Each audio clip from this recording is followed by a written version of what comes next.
Personne, dans ce village discret et fermé de Provence, ne l'avait vu venir. Mais le ciel, si.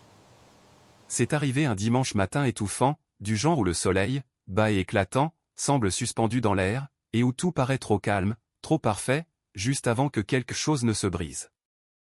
À l'intérieur d'une vaste bastide aux murs de pierre blanche et aux pelouses impeccablement entretenues, Sandrine Delacroix, 42 ans, se tenait dans sa cuisine de designer, préparant une théière. Sa vie était polie, contrôlée, vierge de toute souffrance ou compassion. Puis la sonnette retentit. Agacée, elle vérifia le moniteur de sécurité qui donnait sur son portail en fer forgé, et son visage se tordit de dégoût. Un homme sans abri, maigre, les cheveux grisonnants, le visage brûlé par le soleil, tremblant, se tenait à l'extérieur de sa propriété. Il tenait une pancarte en carton si usée qu'on pouvait à peine lire les mots « ancien combattant, affamé ». « Aidez-moi, s'il vous plaît. » Sandrine appuya sur le bouton de l'interphone. « Que voulez-vous » Sa voix était assez froide pour givrer le verre. À travers le haut-parleur, une voix faible répondit « Madame, je n'ai pas mangé depuis 3 jours. » « N'importe quoi que vous ayez. »« Un morceau de pain, s'il vous plaît. » Sandrine ricana.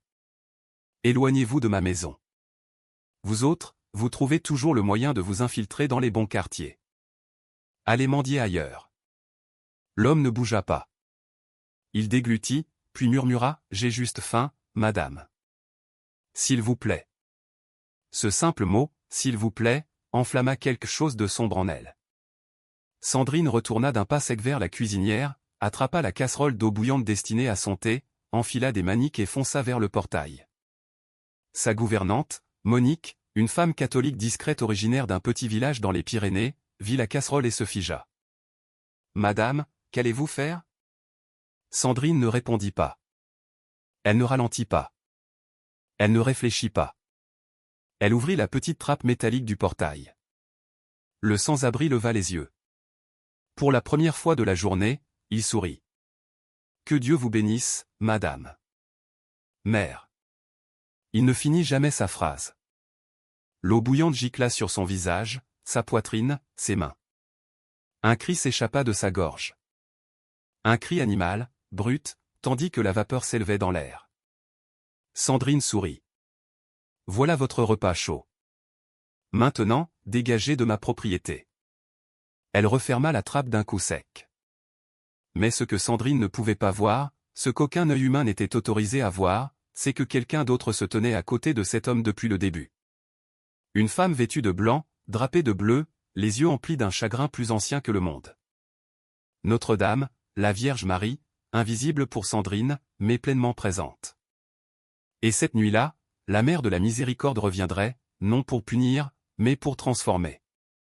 Bien avant l'eau bouillante, bien avant sa bastide et ses millions, Sandrine Delacroix était une petite fille qui apprenait toutes les mauvaises leçons. Elle avait grandi dans les quartiers chics de la Côte d'Azur, dans une demeure où les sols en marbre scintillaient, où l'argenterie était importée et où chaque problème était géré par le personnel. Son père, Pierre Delacroix, possédait l'une des plus grandes chaînes hôtelières de luxe en France, le groupe hôtelier Delacroix.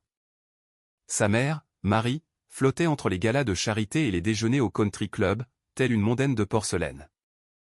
Enfant, Sandrine n'entendit jamais de mots comme sacrifice, gratitude ou souffrance.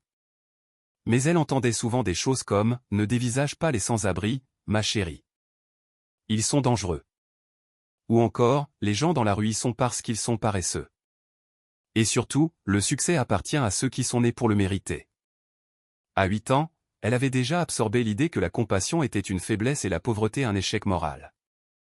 Pourtant, il y avait une présence douce dans son enfance, sa grand-mère, Geneviève, une catholique fervente qui gardait une petite statue de Notre-Dame de Grâce sur sa table de chevet. Parfois, elle prenait Sandrine sur ses genoux, guidait les doigts de l'enfant le long des perles lisses du chapelet et lui murmurait « Ne méprise jamais quelqu'un qui souffre, mon amour. Tu ne sais pas à côté de qui se tient Notre-Dame. » Mais les parents de Sandrine rejetaient ces idées comme des sornettes d'un autre temps. Et à mesure que Sandrine grandissait, la statue et tout ce qu'elle représentait s'estompaient à l'arrière-plan de sa mémoire, comme une berceuse oubliée. Au lycée, Sandrine était devenue tout ce que son environnement avait façonné, tranchante, fière, intouchable. Elle fréquentait des écoles privées d'élite où les adolescents arrivaient en Porsche Cayenne et où les week-ends se passaient à Courchevel ou à Saint-Tropez. Elle n'eut jamais à travailler un seul jour de sa vie, jamais à soulever quoi que ce soit de plus lourd qu'un sac de shopping, jamais à rencontrer la vraie souffrance, sauf à travers la vitre d'une voiture. Et quand cela arrivait, elle répétait les mots de ses parents avec une précision effrayante. Détourne le regard. Ils sont sales. Ils ont fait leur choix. Un cœur ne se change pas en pierre en un instant. Il durcit grain par grain, mensonge par mensonge, confort par confort, jusqu'à ce qu'un moment vienne où la pierre se brise et où la lumière entre. Au moment où Sandrine entra dans sa vie de jeune adulte, son existence s'était transformée en une routine de privilèges policés et chorégraphiés, si fluide, si indulgente qu'elle n'eut jamais à affronter quoi que ce soit qui ressemble à la réalité. Elle fut acceptée dans une grande école prestigieuse sur la Côte d'Azur, un lieu où les frais de scolarité coûtaient plus que ce que la plupart des familles gagnaient en un an, et où la brise marine portait l'odeur de l'argent de manière aussi tangible que celle du sel. Les étudiants arrivaient en cabriolet, portaient des marques de créateurs en cours et traitaient les voyages comme un passe-temps décontracté plutôt qu'un luxe. Les vacances de printemps signifiaient Rome. La Toussaint, les Antilles françaises. Noël, les Alpes françaises. Et pour Sandrine, tout cela était normal. Les dons de son père garantissaient qu'elle n'ait jamais de difficultés académiques, et les professeurs la traitaient avec une politesse prudente qui venait du fait de savoir exactement qui était son père. Elle aurait pu manquer la moitié de ses cours et obtenir tout de même son diplôme avec mention, alors c'est ce qu'elle fit. La vie étudiante devint un tourbillon de soirées sur les toits terrasses, de week-ends sur des yachts, de brunch au champagne et de commérages nocturnes sur qui sortait avec qui dans le monde de la jeune élite française. Il n'y avait pas de nuit à servir des tables, pas de prêts étudiants, pas de double journée de travail, pas de comptage de pièces pour l'essence, juste plus, toujours plus. De l'extérieur, sa vie scintillait, mais à l'intérieur, quelque chose de creux se formait, si progressivement qu'elle ne remarqua jamais le vide qui s'élargissait. Sa foi, elle s'était dissoute quelque part entre un cours de philosophie se moquant de la religion et la simple commodité de ne pas s'en soucier. Le chapelet de sa grand-mère était rangé dans un tiroir qu'elle n'ouvrait jamais. La petite voix qui murmurait autrefois la compassion était enterrée sous le bruit, le luxe et le sentiment que tout lui était dû. Quand Sandrine se maria à 25 ans, ce ne fut pas par amour. Pas vraiment. Son mari, Nicolas Dubois, était le fils d'un éminent banquier d'affaires, un homme avec le genre d'argent et de relations qui donnèrent à leur mariage moins l'allure d'une union que d'une fusion d'entreprises. La cérémonie était à couper le souffle, des orchidées importées de Thaïlande, un quatuor à cordes venu de New York, et une réception qui brillait comme une première à Hollywood. Les gens l'appelèrent le mariage de l'année. Mais derrière les sourires de façade, Sandrine ne ressentit rien. 3 ans plus tard, elle ne ressentit rien non plus en signant les papiers du divorce. Pas de chagrin, pas de regret, juste un haussement d'épaule et un retour à sa solitude parfaitement orchestrée. Car lorsqu'un cœur s'habitue à la richesse, il devient souvent allergique à la vulnérabilité. Et Sandrine avait construit des murs si hauts que même elle avait oublié ceux qui vivaient derrière. Elle ne le savait pas encore, mais ces murs étaient ceux-là même que le ciel se préparait à briser. Pierre par pierre, mensonge par mensonge, jusqu'à ce que la vérité déferle, non comme une douce pluie, mais comme un feu. Quand Sandrine eut 30 ans, le monde qu'elle connaissait bascula, mais pas d'une manière qui l'adoucit. Son père fut victime d'une crise cardiaque foudroyante dans son bureau d'un gratte-ciel du quartier d'affaires de la Défense à Paris. Un instant, il finalisait un contrat d'expansion de plusieurs millions d'euros, l'instant d'après, son assistante le trouva affalé sur son bureau, le stylo toujours à la main. Sa mère, qui s'éteignait déjà d'une forme agressive de cancer, le suivit dans l'éternité à peine 8 mois plus tard. Et d'un coup, Sandrine Delacroix, enfant unique, devint la seule héritière de l'empire hôtelier Delacroix. Ce n'était pas seulement de l'argent. C'était de l'argent au-dessus de l'argent, des hôtels à Paris, Nice, Lyon, Strasbourg, des complexes hôteliers sur la Côte d'Azur et dans les Alpes, des parts dans des sociétés dont elle ne reconnaissait même pas le nom, des fonds en fiducie, des portefeuilles d'investissement, des propriétés, une flotte de véhicules de luxe, et bien sûr, l'immense Bastide en Provence où elle vivait désormais seule, résonnant de ce genre de silence que la richesse ne peut jamais combler. Les avocats la félicitèrent. Les dirigeants s'inclinèrent devant elle. Les employés la craignirent. Et Sandrine, elle se sentit puissante, mais pas reconnaissante, pas humble, pas responsable, juste en droit de tout avoir. Sans parents pour tempérer ses décisions, et sans conjoint pour remettre en question ses impulsions, le cœur de Sandrine se calcifia encore plus. Elle fonctionnait comme elle avait été conditionnée, efficacement, impitoyablement, et dépourvue de vulnérabilité. Si un employé d'hôtel commettait une petite erreur, il était renvoyé. Si une femme de ménage demandait un jour de congé maladie, c'était refusé. Si une famille en difficulté s'attardait trop longtemps dans le hall d'un hôtel, espérant une chambre à prix réduit, la sécurité les escortait dehors. Le monde, dans l'esprit de Sandrine, était divisé en deux types de personnes, ce n'est pour réussir et ce n'est pour échouer. Et elle croyait profondément que Dieu n'avait rien à voir avec l'un ou l'autre.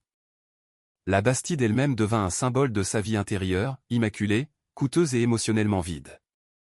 Dans un coin reculé du jardin se trouvait une statue oubliée, Notre-Dame de Grâce, celle que sa grand-mère lui avait offerte enfant. Une silhouette usée par le vent, couverte de poussière et de pollen, son visage autrefois doux presque masqué. Sandrine n'avait même pas pris la peine de l'enlever après avoir emménagé. Parfois, les paysagistes la heurtaient en taillant les haies. Parfois, les lumières du patio projetaient des ombres étranges sur elle, mais sinon personne ne la touchait, surtout pas Sandrine. Son cœur s'était tellement éloigné du ciel que même les rappels de la miséricorde étaient désormais réduits à des ornements de jardin négligés. Mais le ciel ne s'était pas éloigné d'elle, et d'une manière qu'elle ne pouvait imaginer, la mère qu'elle avait oubliée se préparait déjà à revenir dans son histoire. Non pas avec un murmure, mais avec un jugement. C'était un dimanche provençal tranquille, du genre que Sandrine aimait toujours, pas de réunion, pas d'appel du conseil d'administration, personne pour exiger quoi que ce soit, juste le calme. Elle se réveilla à 10 heures, s'étira sous des draps de coton égyptien et descendit prendre un petit déjeuner déjà préparé par Monique. Baille fraîche, croissant, miel importé, yaourt parsemé d'amandes effilées. Sandrine remarqua à peine le festin en faisant défiler son téléphone, vérifiant les revenus des hôtels, les tendances du marché et les titres des potins sur des gens comme elle. Tout dans sa matinée n'était que confort organisé. Et puis la sonnette retentit. Pas le doux carillon à l'intérieur de la maison, mais le bourdonnement métallique et strident du portail à l'entrée de la propriété. Sandrine fronça les sourcils. Personne ne sonnait au portail le dimanche, ni aucun autre jour. Les livreurs n'essayaient même pas. Ce quartier était connu pour refouler les gens. Elle entra dans la salle de sécurité et tapota l'écran. L'image de la caméra clignota un instant, puis se stabilisa. Un homme se tenait dans la chaleur, maigre, voûté, peut-être dans ses 70 ans. Ses cheveux étaient un enchevêtrement argenté, ses vêtements superposés de saleté et d'épuisement. Ses mains tremblaient alors qu'il appuyait de nouveau sur le bouton d'appel. À côté de lui, par terre, se trouvait une pancarte en carton usé. Ancien combattant, affamé. Aidez-moi, s'il vous plaît. Sandrine sentit quelque chose se serrer en elle. Pas de la compassion, de l'irritation. Des gens comme lui n'avaient pas leur place ici. Pas dans son monde. Pas dans cette rue, pas devant son portail. Elle appuya sur l'interphone. Que voulez-vous ? Sa voix était de l'acide. L'homme leva la tête vers la caméra. Ses yeux étaient rouges, fatigués, mais doux. Madame, je n'ai pas mangé depuis 3 jours. J'ai marché depuis le centre-ville. N'importe quoi m'aiderait. Un sandwich ? Un reste de nourriture. Un reste ? Répéta Sandrine, offensée par l'idée que quoi que ce soit dans sa maison puisse être considéré comme un reste. S'il vous plaît, murmura l'homme. Je meurs de faim. Quelque chose céda. Sandrine retourna en trombe dans la cuisine.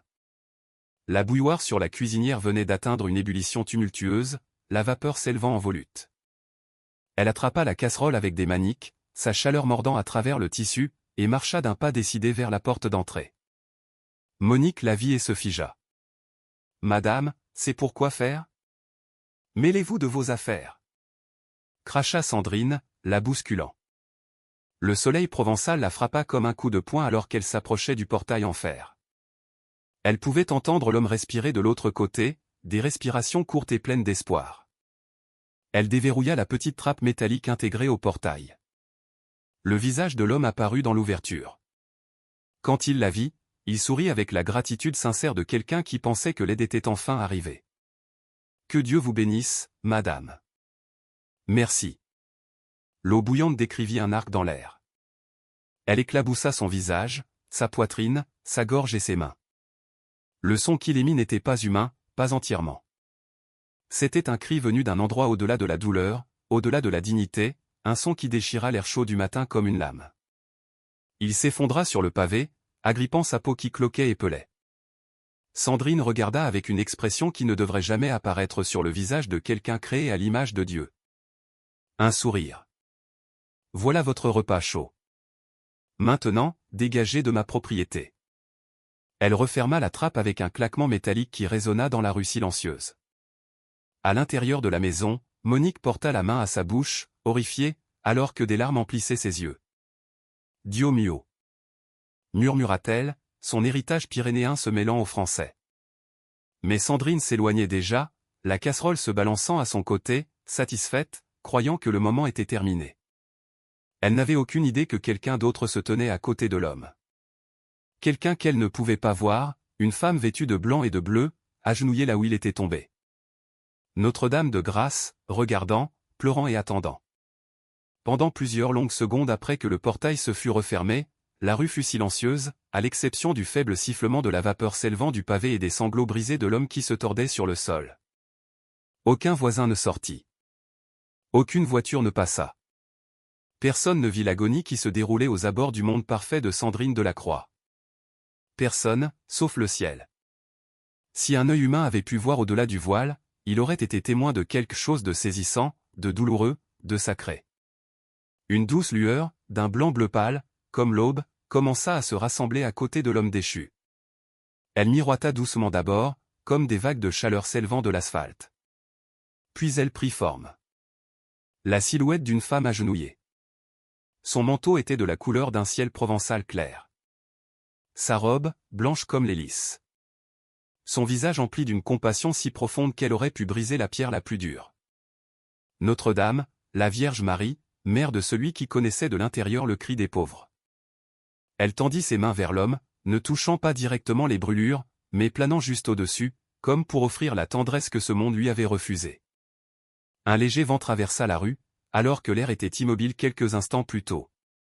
Le corps de l'homme se détendit, non pas guéri, non pas restauré, mais juste assez renforcé pour qu'il puisse respirer sans se noyer dans la douleur. La mère de la miséricorde murmura, bien que ces paroles ne pussent être entendues par des oreilles mortelles, « Tu n'es pas oublié. Mon fils te voit. Mon fils souffre avec toi. » L'homme ouvrit les yeux, bien qu'il ne pût la voir. Quelque chose en lui se sentit soutenu. Juste assez de chaleur, juste assez de force pour qu'il puisse ramper vers le trottoir.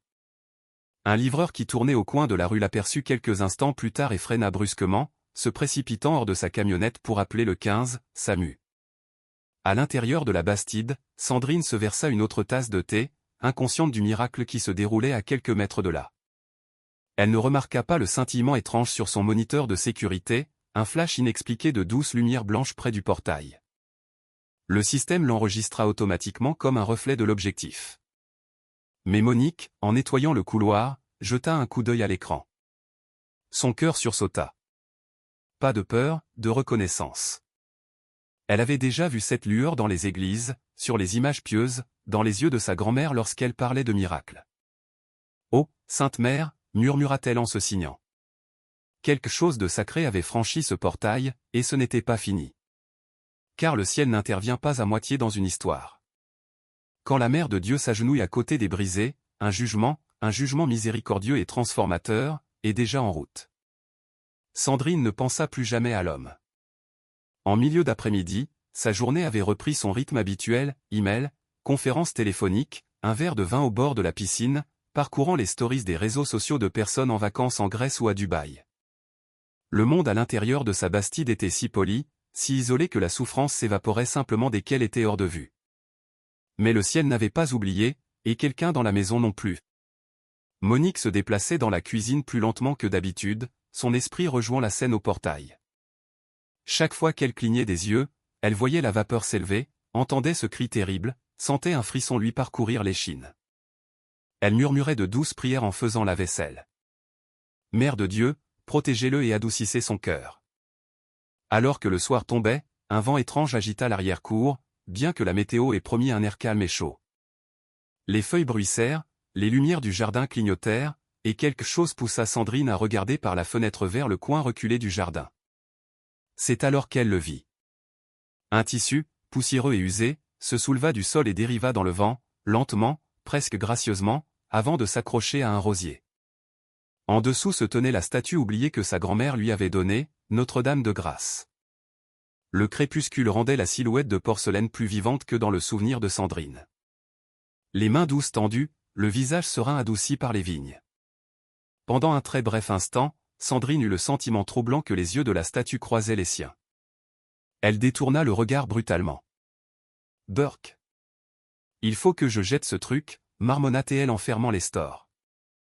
Mais les stores n'arrêtèrent pas le sentiment. Alors que le ciel s'assombrissait, un silence s'installa sur la maison, trop profond, trop lourd, le genre de silence qui semble plein plutôt que vide, comme si quelqu'un d'invisible était entré dans la pièce. Et quelque temps après minuit, Sandrine s'agita dans son sommeil. Un murmure effleura l'air, un parfum, léger, doux, incomparable, comme des roses écrasées. Elle ne le savait pas encore, mais la mer qu'elle avait ignorée pendant des décennies s'approchait. Cela commença comme les cauchemars le font souvent, silencieusement, sans avertissement. Un instant, Sandrine dormait dans son lit king size, enveloppée dans des draps de soie et le doux bourdonnement de la climatisation. L'instant d'après, elle haletait alors qu'un vent glacial lui giflait les joues. Elle se redressa brusquement. Disparut les oreillers, la chaleur, la chambre. Elle était assise sur un trottoir, le béton froid pressé contre ses paumes, dans une rue sombre et boueuse de neige qui sentait le diesel et la décomposition. Lyon. Elle ne savait pas comment, mais elle le savait. L'air hivernal la transperçait comme des couteaux. Elle baissa les yeux sur elle-même. Pas de pyjama en soie, pas de chaussons, juste une veste déchirée 3 tailles trop grande, un pantalon de survêtement fin maculé de crasse, et une paire de baskets cassées dont les semelles se décollaient. Ses doigts étaient rouges et à vif. Son souffle sortait en bouffées blanches. Un bus qui passait éclaboussa de la neige fondue sur ses jambes. Personne ne s'excusa. Personne ne la remarqua. Son estomac se noua. D'abord une douleur sourde, puis une torsion violente. Une faim si profonde qu'elle semblait ancienne. Pas le genre de faim que l'on résout en sautant le petit déjeuner. C'était la faim de jours sans nourriture. La faim qui fait trembler les mains et brouille les pensées. Elle se leva en chancelant et se dirigea vers la lueur d'une supérette. Elle poussa la porte pour qu'un employé se place immédiatement devant elle. « Vous ne pouvez pas entrer ici », lança-t-il. « On a eu assez de problèmes avec les gens qui dorment près des chauffages. »« J'ai tellement faim, » murmura Sandrine. « S'il vous plaît. »« Pas mon problème. » Il lui indiqua sèchement la porte. L'humiliation brûlait plus que le froid. Elle retourna en titubant sur le trottoir, les larmes gelant sur ses cils. Ses yeux balayèrent la rue en direction d'un restaurant rapide. Une famille mangeait à l'intérieur, au chaud, riant, trempant des frites dans du ketchup. Cette vision tordit quelque chose en elle. Autrefois, elle ne leur aurait pas accordé un second regard. Maintenant, elle aurait tout échangé contre une seule bouchée de leur repas. Ses genoux fléchirent et elle s'agrippa à une poubelle pour garder l'équilibre. Une odeur âcre. Graisse, pain rassis, fruits pourris s'en échappaient. La nausée la frappa d'abord. Puis le désespoir la submergea. Elle souleva le couvercle. À l'intérieur se trouvaient des emballages détrempés, des pains à hamburger à moitié mangés, de la laitue flétrie. Une mouette aurait hésité, mais son corps, frénétique de faim, prit le contrôle. Ses mains tremblantes saisirent un steak haché jeté, froid et granuleux de saleté. Elle eut un haut le cœur en le portant à sa bouche, mais la faim la força à mâcher. Elle pleura en avalant, non pas à cause du goût, mais à cause de la vérité. Ce cauchemar, c'était la vie de l'homme qu'elle avait brûlé. Elle essaya de se relever, mais le monde autour d'elle se brouilla. Les rues se fondaient dans les ruelles dans les ombres. Le bruit de la circulation s'estompa. Le froid s'intensifia. Et soudain, elle réalisa qu'elle était complètement seule, invisible, indésirable, oubliée. Elle enroula ses bras autour d'elle, se balançant d'avant en arrière, son souffle tremblant. Pourquoi ? Pourquoi est-ce que ça m'arrive ? Sa propre voix semblait petite, presque enfantine. Mais aucune réponse ne vint. Seulement le vent. Un vent qui portait le plus léger parfum de rose. Le premier signe que ce rêve n'était pas seulement une punition, mais une préparation. Le froid continuait de mordre, d'engourdir, de consumer. Pourtant, d'une manière ou d'une autre, la rue autour d'elle ne cessait de changer, se métamorphosant comme une mauvaise bobine de film, fondant sous la chaleur. Les bâtiments s'étiraient, les lumières clignotaient. Le trottoir couvert de neige fondue s'assombrit pour devenir du béton lisse. L'odeur de déchets de fast-food se dissolvait en quelque chose d'étrangement familier. Herbes fraîchement coupées, pierres chères, buissons de lavande taillés avec précision. Sandrine cligna des yeux. Elle se tenait devant un immense portail en fer, son portail. La bastide se dressait derrière, brillant de lumière chaude. L'allée s'incurvait élégamment vers le garage. Elle pouvait presque sentir l'odeur de cire au citron du hall d'entrée. Un instant, l'espoir jaillit dans sa poitrine. « Je suis à la maison », souffla-t-elle. « Je suis à la maison. » Mais alors, elle aperçut son reflet dans le métal. Pas l'héritière impeccable qu'elle avait toujours été, mais une femme maigre et sale en haillons, grelottante, les joues creuses, les cheveux en bataille. Son cœur martela. Elle agrippa le portail de ses doigts tremblants. « S'il vous plaît », murmura-t-elle. « S'il vous plaît, ouvrez. » Elle appuya sur le bouton d'appel. Un crépitement, puis une voix. Sa voix. « Que voulez-vous » Mais cette version de sa voix était plus acérée, plus méchante, dépouillée de toute douceur qu'elle ne savait même pas avoir perdue. Sandrine déglutit difficilement. « J'ai faim. Je n'ai pas mangé. S'il vous plaît, juste un peu de nourriture. » Un rire moqueur résonna à travers le haut-parleur. « De la nourriture ici ? Non, vous n'avez rien à faire dans ce quartier. » Les yeux de Sandrine s'emplirent de larmes. « S'il vous plaît, s'il vous plaît. Je suis Sandrine. C'est ma maison. Je ne sais pas ce qui s'est passé, mais je... » Oh, la ferme ! Claqua la voix. Avez-vous une idée du nombre de gens comme vous qui viennent mendier à mon portail ? Vous êtes une ordure. Allez mendier ailleurs. Non. Sandrine frappa la main contre le métal. Laissez-moi entrer, s'il vous plaît. La petite trappe métallique qu'elle avait utilisée ce matin s'ouvrit. Une ombre bougea derrière. Pendant une seconde fugace, Sandrine ressentit un soulagement. Puis elle la vit. Une casserole. De la vapeur s'enroulant sur les bords, de l'eau bouillonnante clapotant à l'intérieur.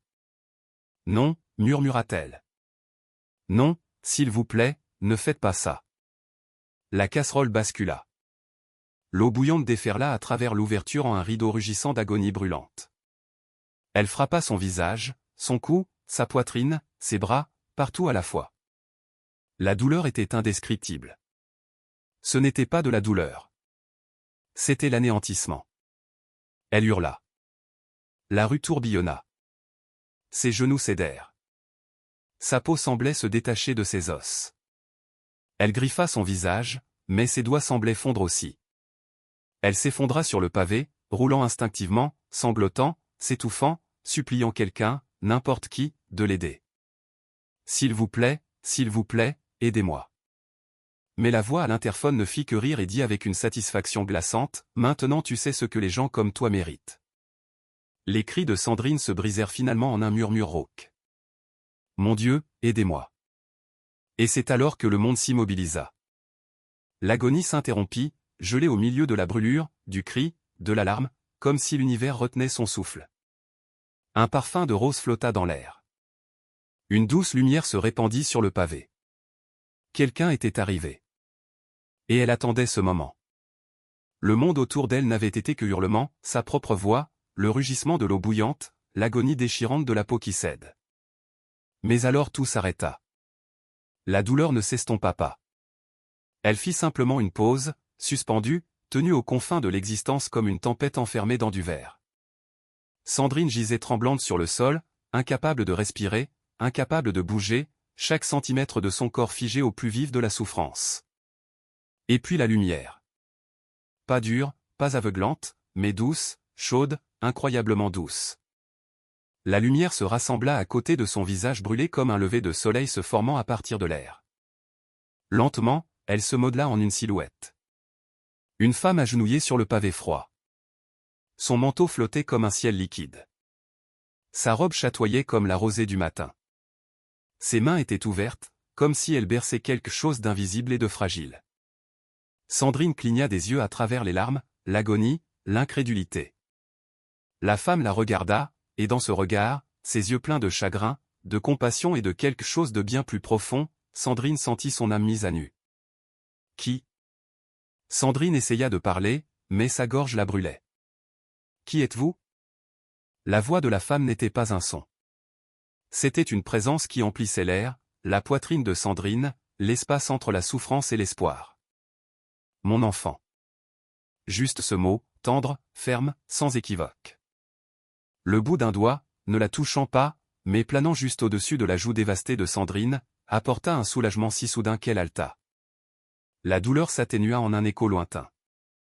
Le monde s'adoucit, et puis les scènes vinrent, non pas autour d'elle, mais à travers elle. Elle vit le sans-abri qu'elle avait brûlé plus tôt dans la journée, non pas comme une nuisance, mais comme un garçon courant dans les hautes herbes en Normandie. Comme un jeune soldat terrifié dans une jungle lointaine, comme un mari tenant une petite fille dans ses bras, comme un homme perdant tout, travail, famille, santé, morceau par morceau.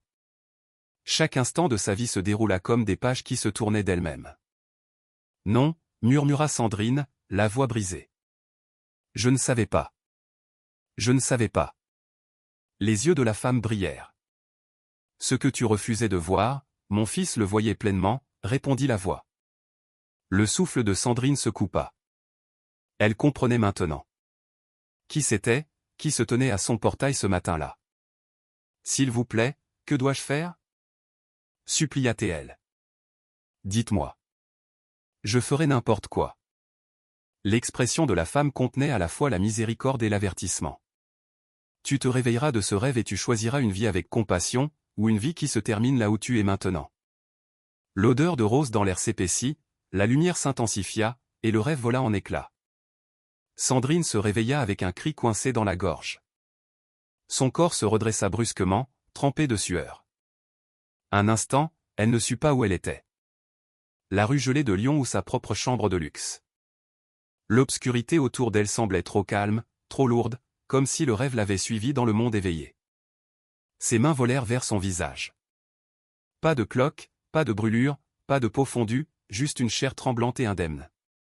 Mais le souvenir de l'eau bouillante, d'une douleur si vive qu'elle semblait écorcher son âme, pulsait encore sous sa peau comme une ecchymose qui n'avait pas complètement guéri. Ses respirations étaient rapides, trop rapides. Puis elle le sentit. Des roses.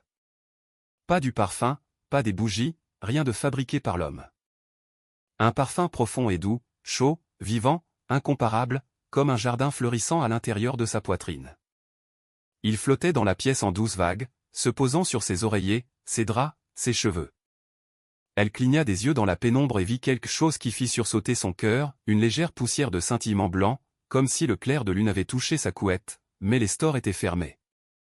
Elle balança ses jambes hors du lit, ses genoux faillirent se dérober. Elle tituba jusqu'à la fenêtre et ouvrit les stores. Le clair de lune inonda l'arrière-cour et tomba directement sur la statue oubliée dans le coin du jardin. Notre-Dame de Grâce. Sauf que, et cela Sandrine pouvait à peine le comprendre, la statue n'avait pas l'air abandonnée cette nuit. Son visage semblait propre, presque lumineux, son manteau débarrassé de la poussière, ses yeux plus doux que dans son souvenir. Un frisson parcourut son échine. Non, murmura-t-elle. Ce n'était pas.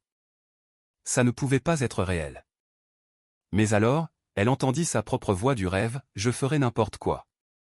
Et la réponse de la femme, tu te réveilleras de ce rêve, et tu choisiras. Sandrine pressa une main tremblante sur son front. Elle ne pouvait pas l'expliquer, ne le comprenait pas, mais elle savait, au plus profond de l'endroit qu'elle ne se permettait jamais de regarder, que le rêve n'était pas seulement de la peur ou de l'imagination. C'était un avertissement et un commandement. Une urgence soudaine et féroce la frappa. L'homme qu'elle avait brûlé. Elle dévala presque les escaliers. Monique, déjà réveillée et balayant le couloir, sursauta en voyant Sandrine apparaître, pâle, pieds nus, à bout de souffle. Monique. Haleta Sandrine. J'ai besoin de votre aide. Nous devons le retrouver. L'homme sans abri d'hier. Le balai de Monique tomba de ses mains. Madame. Pourquoi? Parce que, Sandrine déglutit, sentant les larmes lui brûler les yeux, parce que Notre-Dame est venue à moi, et je dois réparer ça.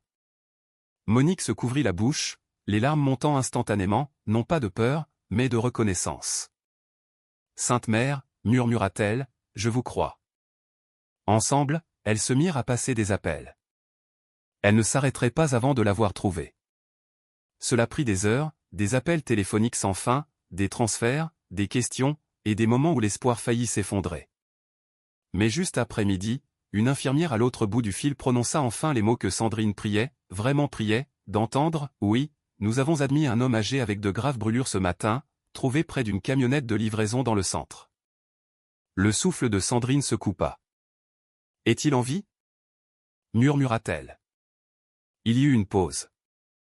Il est dans un état critique, mais oui, pour l'instant. Le monde sembla s'arrêter autour d'elle. Elle attrapa ses clés. J'y vais, dit-elle à Monique. Elle ne prit pas de chauffeur. Elle ne se coiffa pas. Elle ne se maquilla pas.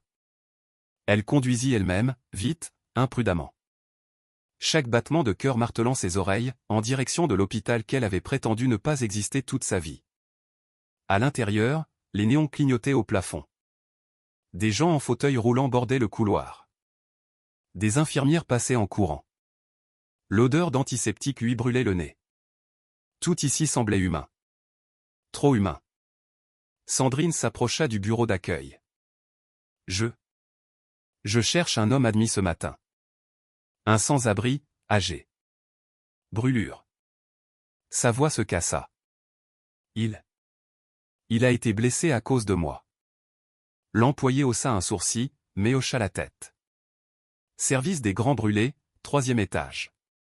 Quand les portes de l'ascenseur s'ouvrirent, Sandrine sentit son estomac se tordre, non de dégoût, mais de peur.